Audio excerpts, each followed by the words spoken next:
복된 소식 아름다운 소리 AM 1590kHz 시카고 기독교 방송입니다.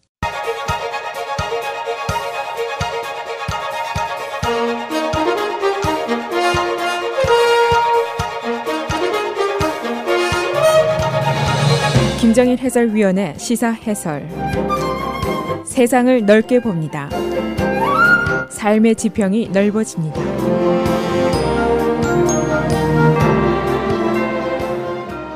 시사 해설입니다. 도대체 언제나 정부가 재개될 것인가? 아직은 답이 없습니다. 바로 이번 주말에 80만 명의 연방 공무원들이 두 번째로 페이첵을 받지 못하게 됩니다. 그리고 IRS라든가 TSA 등 이런 부처의 업무에 차질이 예상이 되고 있고, 또 한 가지 저소득층을 위한 풀스탬프라든가 아파트먼트 지원금, 여기에도 이제 문제가 생기게 됩니다. 그러나 공화당과 화이트하우스 측은 여전히 멕시코 장벽 기금 없이는 정부 재개 없다, 이런 정책을 그대로 고수하고 있고, 그런가 하면 민주당 측에서는 임시로 정부 폐쇄를 끝내자, 그러나 멕시코 장벽 기금은 못 준다, 이 입장을 또 그대로 고수를 하고 있습니다. 그런데 여기에 이제 문제거리가 추가로 더 생기고 있습니다. 바로 다음 주 화요일로 예정이 된 The State of the Union 연설입니다. 평소대로 의회에서 이 연설이 실시될 가능성이 낮아지고 있고, 그래서 화이트하우스는 오벌 오피스나 또는 워싱턴 밖에서 연설도 고려 중에 있습니다. 민주당 하원 측에서는 정부 폐쇄가 된 상태에서 무슨 국정연설 이야기냐, 연기해라, 이렇게 요구를 하고 있고, 여기에 대해서 트럼프 대통령은 낸시 펠로시 하원 의장 일행의 아프가니스탄 시찰과는 군용기 사용을 거부까지 했습니다. 그래서 양측의 대결이 감정 싸움으로까지 치닫고 있는 상태입니다. 또 공화당이 다카를 멕시코 장벽과 교환하려는 시도가 있었지만 망명법의 개정을 조건으로 붙이고 있기 때문에 이것도 이제 무위로 돌아갈 가능성이 높습니다. 그래서 오늘은 정부 폐쇄를 끝내기 위한 의회 그리고 화이트하우스의 시도는 어떤 것인지, 또 이 시도가 지금 막히고 있는 원인들은 어떤 것인지 알아보겠습니다. 우선 의회와 화이트하우스의 움직임입니다. 공화당 다수인 상원이 내일 목요일 두 개의 법안을 표결에 붙이게 됩니다. 그러나 이 법안들도 통과가 불가능할 것이라는 예보가 벌써 나와 있습니다. 첫째 법안은 트럼프 대통령이 제안한 법안입니다. 멕시코 장벽 기금 57억 달러를 요구하면서 대신에 민주당이 요구하던 달카 70만 명의 드리머들의 추방을 3년 동안 유예한다, 이런 조건을 붙인 법안입니다. 그리고 또 한 가지 법안은 민주당 법안입니다. 일단 2월 8일까지는 임시로라도 정부를 재개하자. 그러나 이 제안에도 멕시코 장벽 기금은 완전히 배제가 되어 있습니다. 그래서 이 두 가지 제안이 상원에서 60표를 얻어서 절차가 시작될 가능성은 거의 없습니다. 지금으로서는 공화당, 상원, 하원이 모두 트럼프 대통령의 멕시코 장벽 기금 확보의 뜻을 같이 하고 있고, 또 반대로 민주당 쪽에서는 멕시코 장벽 기금 제공 불가의 입장에 단합된 모습을 보이고 있습니다. 그 이유가 분명한 것이 있는데, 트럼프 대통령과 공화당의 정치적인 기반층의 의사에 반해서 행동할 수가 없습니다. 또 민주당으로서도 지난 11월 선거에서 민주당을 하원에서 다수당으로 만들어진 그 표심에 반할 수가 없기 때문입니다. 이 두 가지 법안이 목요일에 무위로 돌아가게 되면은 그 부작용이 배가가 될 수가 있습니다. 바로 금요일에 80만 명의 연방 공무원들이 두 번째로 페이첵을 이제 거르게 됩니다. 지금 많은 공무원들이 무급 휴가 중에 돈을 벌기 위해서 파트타임으로 막일을 하는 사람들도 생겨나고 있습니다.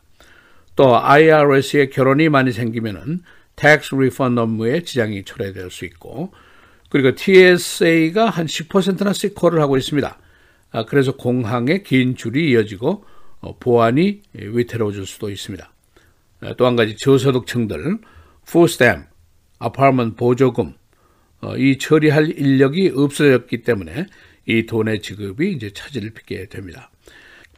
트럼프 대통령이 국가 비상사태 선포를 고려하다가 이것이 불가능하다는 것을 인식하고 포기를 한 이후에 민주당이 오래 추진해오던 다카, 그 드리머들의 문제와 이 장벽기금과 교환할 것을 들고 나왔습니다. 멕시코 장벽을 건설하게 해주는 대신에 다카 추방을 3년 동안 유예하겠다, 그런 제안입니다. 그러나 민주당 쪽에서는 이것도 거절을 했습니다. 그 이유가 있는데 연방 법원이 오바마 대통령의 그 다카 조치를 인정을 했습니다. 그래서 최소한도 금년 말까지는 추방이 유예가 됩니다. 그리고 대법원 쪽에서는 이 사안에 대한 심의를 이미 거부를 했습니다. 그러니까 이 제안은 사실상 무의미한 제안이라고 볼 수도 있습니다. 또 한 가지, 다카를 3년 동안 추방 유예 조치한다는데 이제 단서를 붙였는데 망명 규칙, 이 룰을 더 어렵게 바꿨습니다. 그러니까 난민 수준의 망명 신청을 거의 불가능하게 했는데 민주당 쪽에서는 이것이 미국의 오랜 인도적 기준, 여기에 어긋난다, 그런 반론을 펴고 있습니다. 그래서 목요일 상원의 표결은 별 의미가 없다는 결론이 이미 나와 있습니다. 일종의 볼거리 제공 또는 정부 폐쇄 이후에 30여일 동안 사이드라인에 머물러 있던 상원이 이제 움직이기 시작했다, 이런 정도의 의미를 가지고 있을 뿐입니다. 게다가 이제 또 하나의 문제거리가 추가가 된 것은 바로 내주 1월 29일 화요일에 예정된 The State of the Union 연설 문제입니다. 하원 의장인 펠로시가 지금 정부가 폐쇄되고 있는 마당에 보안도 부실한데 무슨 국정연설을 하겠느냐, 연기해라 하고 요구를 했습니다. 트럼프 대통령이 여기에 대해서 발끈해서 낸시 펠로시가 주관을 하는 의회 의원들의 아프가니스탄 시찰단 군용기 사용을 거부를 해서 처음부터 충돌을 했습니다. 현실적으로 트럼프 대통령이 화이트하우스의 주인이듯이 낸시 펠로시가 캐피톨 힐의 주인입니다. 국정연설도 하원 의장이 대통령을 의회로 초청해서 듣는 것이 정상적인 수순입니다. 그녀가 오지 말라는데 비집고 들어가서 할 수도 사실은 없는 일입니다. 그래서 화이트하우스는 지금 두 가지 시나리오를 고려 중에 있는데 하나는 오벌 오피스에서 국정연설하는 것입니다.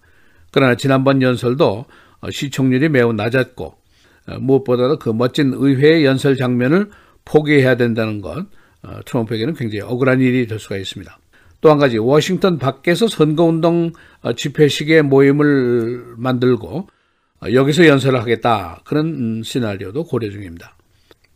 화이트하우스가 아직은 의회 연설을 완전히 포기한 것 같지는 않은데 화이트하우스 담당자가 의회 보안부서에게 연락을 해서 월요일 의사당 내부 관리를 위한 회의를 하자 하고 요청을 했습니다. 그러나 월요일이 여러분 기억하시는 대로 할러데이였습니다. 그래서 미팅이 성사되지 않았고 그 후속 조치는 현재로서는 없는 상태입니다. 그래서 화이트하우스가 펠로시에게 프레셔를 주려던 시도도 할러데이 때문에 무산이 되고 말았습니다. 지금 워싱턴은 한마디로 얘기하면은 시카고의 추위만큼 꽁꽁 얼어붙어 있는 상태로 보입니다. 그래서 정부 재개 예상, 지금으로서는 하기가 어려운 것이 정답입니다. 시사해설 김정일입니다.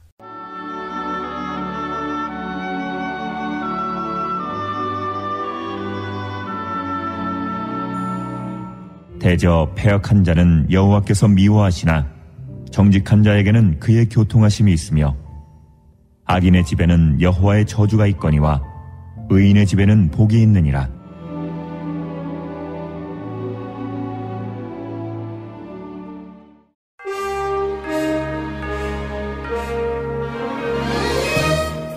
(1월 23일) 수요일 헤드라인, 오늘의 주요 뉴스입니다. 연방정부 부분 셧다운 33일째, 상원은 내일 양쪽 진영이 법안을 각각 상정해 표결에 들어가기로 했습니다.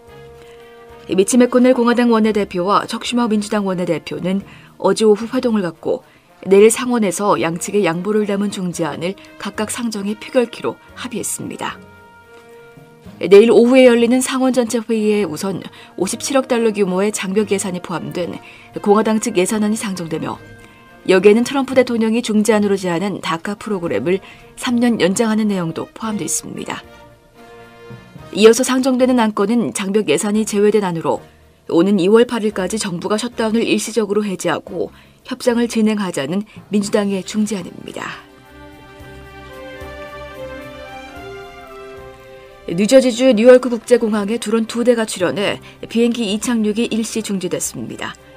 어제 한 비행사가 2대의 드론이 자신의 비행기에 접근하고 있으며 하나는 비행기에 30피트까지 접근했다고 보고하자 관제탑은 일시적으로 비행기의 이착륙을 금지했습니다. 뉴요크 공항은 국내에서 11번째로 교통량이 많은 공항으로 연간 이용객이 2천만 명에 달합니다. 아이오와주 법원이 어제 태아의 심장박동이 감지되면 낙태를 금지하도록 하는 미국에서 가장 엄격한 아이오와주의 낙태 금지법을 폐기하라고 명령했습니다. 마이클 휴퍼트 판사는 낙태에 대한 여성들의 기본권을 인정한 아이오와주 대법원의 결정은 심장박동이 감지되는 태아에 대한 낙태를 금지시킨 지난해의 낙태금지법에도 적용된다며 아이오와주의 낙태금지법은 헌법에 위배된다고 판시했습니다. 낙태금지법을 지지하는 진영은 아이오와주 대법원에 상고할 계획입니다. 봉급 인상과 학급 규모 축소를 요구하며 6일 동안 계속된 로스앤젤레스의 교사 파업이 어제 교육청 연합 측과 잠정 타결됐다고 관련 당국이 발표했습니다. 에릭 가세티 LA 시장과 LA 교사연합 지도자들, LA 교육청 연합 대표는 어제 시청에서 21시간 동안의 마라톤 협상을 끝내고 새벽에 나란히 합의안을 발표했습니다. 기자회견에서 밝혀진 합의안의 내용은 급료의 6% 인상과 앞으로 4년에 걸쳐서 학급 급료를 줄여나가는 것으로 돼 있습니다. 니콜라스 마두로 베네수엘라 대통령이 어제 트럼프 행정부가 자신의 국민들에게 쿠데타를 지시했다며 미국과의 관계를 면밀히 재검토하라고 지시했습니다. 마이크 펜스 부통령은 어제 앞서 트위터 영상을 통해 마두로를 정통성이 없는 독재자라며 비난하면서 베네수엘라의 좋은 사람들이 내일 자신들의 목소리를 내기를 바란다고 격려했습니다. 이를 본 마두로 대통령은 언론에 미국 정부가 마이크 펜스 부통령을 통해 한 일은 그 파시스트 국가로부터 쿠데타를 실행하라고 명령을 내린 것이라고 비난했습니다. 베네수엘라 야권은 오늘 마두로 대통령의 축출을 촉구하는 전국적인 시위에 나설 계획입니다. 눈, 비, 그리고 얼음 비가 오늘 시카고 지역에 내립니다. 기상대는 시카고 지역에 윈터웨더 어드바이저리 주의보가 내려졌으며 얼음 비와 눈이 쌓여 출퇴근 시간을 비롯해 종일 노면이 미끄러울 것이라고 예보했습니다. 낮 기온은 20도에서 30도대, 그러나 밤부터 다시 기온이 10도대로 내려갑니다.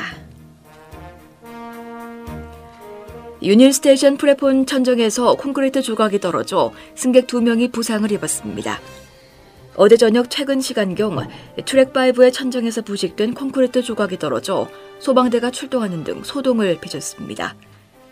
유니언 스테이션 측은 오늘 천정에 위험한 균열이 있는지 여부를 조사하기로 했습니다.